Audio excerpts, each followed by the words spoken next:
Hi, നമുക്കിന്ന് എങ്ങനെയാണ് beef kurma എളുപ്പത്തിൽ ഉണ്ടാക്കുക എന്ന് നോക്കാം. ഇതിനാവശ്യമായി ഞാനിവിടെ 2 വലിയുള്ളി, ചെറിയ തക്കാളിയാണ്, വളരെ ചെറുത്, 2 പച്ചയും 2 പഴുത്തതും എടുത്തിട്ടുണ്ട്, 5 പച്ചമുളക്, 1 കഷ്ണം ഇഞ്ചി, 6 അല്ലി വെളുത്തുള്ളി, വലിയ അല്ലിയാണ്, 250 ബീഫ്, ഒരു 15 അണ്ടിപ്പരിപ്പ്, 1 കപ്പ് തേങ്ങാപ്പാൽ. കുക്കർ ചൂടായി വരുമ്പോൾ 2 ടേബിൾ സ്പൂൺ വെളിച്ചെണ്ണ ഒഴിച്ച് അതിലേക്ക് വെള്ളുള്ളി ചേർത്ത് കൊടുക്കാം. ഇതിലോട്ട് ഇഞ്ചി വെളുത്തുള്ളി ചതച്ചത് ഇട്ട് കൊടുക്കാം. ഇതൊന്നും അധികം വാടേണ്ട ആവശ്യമൊന്നുമില്ല. പച്ചമുളകും ചേർത്ത് കൊടുത്തിട്ടുണ്ട്. പച്ചമുളകിൻ്റെ ഒക്കെ അളവ് ഓരോരുത്തർക്ക് തീരുമാനിക്കാം. ഇതിലേക്ക് ഇനി തക്കാളി ചേർക്കാം. തക്കാളി നല്ല പഴുത്തതാണെങ്കിൽ ഒരു ഹാഫൊക്കെ ചേർത്താൽ മതിയാവും, അല്ലെങ്കിൽ നമ്മുടെ ഗ്രേവിയുടെ കളറ് മാറിപ്പോകും. ഇതിലൊക്കെ ഇനി ബീഫ് ചേർക്കാം.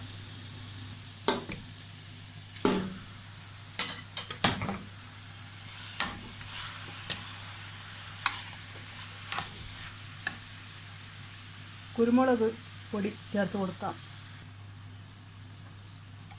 വെള്ള കുരുമുളക് ഉണ്ടെങ്കിൽ അതാണ് കൂടുതൽ നല്ലത്. അപ്പോൾ നല്ല ഗ്രേവിക്ക് നല്ല വൈറ്റ് കളർ കിട്ടും. ഞാനിവിടെ 1.5 ടേബിൾ സ്പൂൺ കുരുമുളക് പൊടി ചേർത്തിട്ടുണ്ട്. ആവശ്യത്തിന് ഉപ്പ് ചേർക്കാം.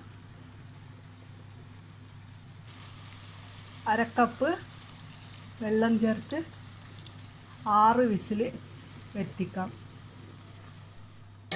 കുക്കർ 6 വിസിൽ വന്ന് അതിൻ്റെ പ്രഷറൊക്കെ പോയിട്ടുണ്ട്. നമുക്കിത് ഓപ്പൺ ചെയ്ത് നോക്കാം. ഓപ്പൺ ചെയ്ത് ഇത് നല്ലവണ്ണം ഒന്ന് യോജിപ്പിക്കാം.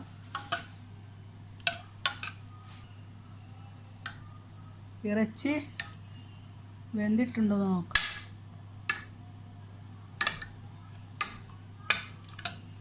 ഇറച്ചിയൊക്കെ നല്ലവണ്ണം വന്നിട്ടുണ്ട്. ഇതിന് അണ്ടിപ്പരിപ്പ് അരച്ചത് ചേർക്കാം. ഞാൻ കോക്കനട്ട് മിൽക്ക് പൗഡർ ഉപയോഗിച്ചാണ് തേങ്ങാപ്പാൽ ഉണ്ടാക്കിയത്.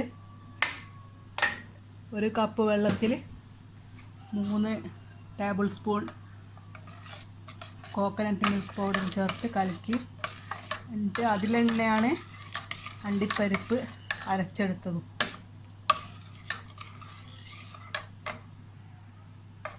ഇനി ഒന്നുകൂടി ഒന്ന് തിളച്ച് വരട്ടെ. തീ കത്തിച്ച് കൊടുക്കാം. ഇതിലേക്ക് ഒരു 1/4 ടീസ്പൂൺ ഗരം മസാല പൗഡർ ചേർത്തിട്ടുണ്ട്.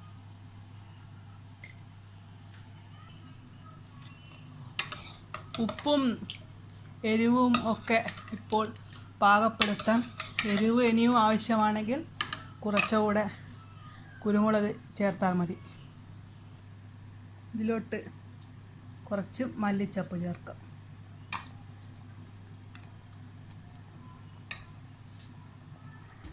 നമ്മുടെ ഈസിയും ടേസ്റ്റിയുമായ